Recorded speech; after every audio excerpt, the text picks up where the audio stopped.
This week's Parsha contains perhaps the darkest, most difficult section of the Torah to read, which is the Tochacha, a series of curses, punishments, consequences for the Jewish nation if we don't follow in God's ways. And we're told of all these terrible things, and in the course of the Tochacha, in the course of these curses, we read that the land of Israel will spit us out because we didn't take care of the land of Israel.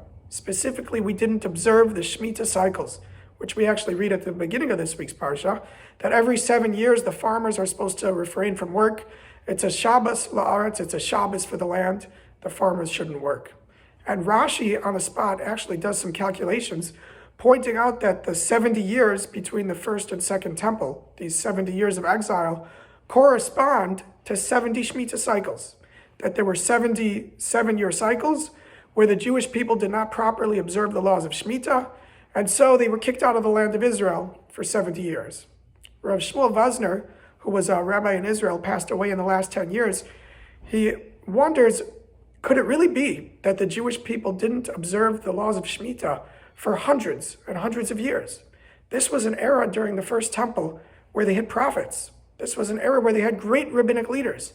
How could it be that the entire land of Israel were not properly observing the laws of Shemitah?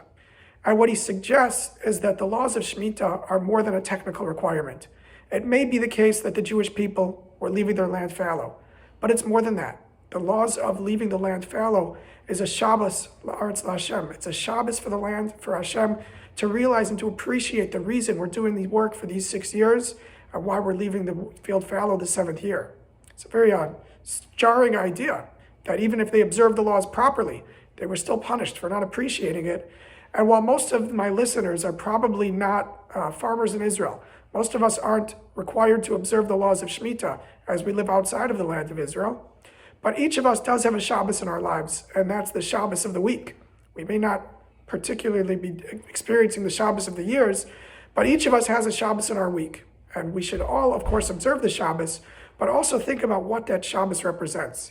To realize that an important part of a Shabbos is to not just follow the laws, but to have it add meaning to the 6 days of our week, the 6 years of the cycle, that each of us should think about what it is that we're working for during our week and what it is that we're resting. It's a spiritual rest, and one that should hopefully fuel us for the week to come. As always, I wish you all a wonderful Shabbos.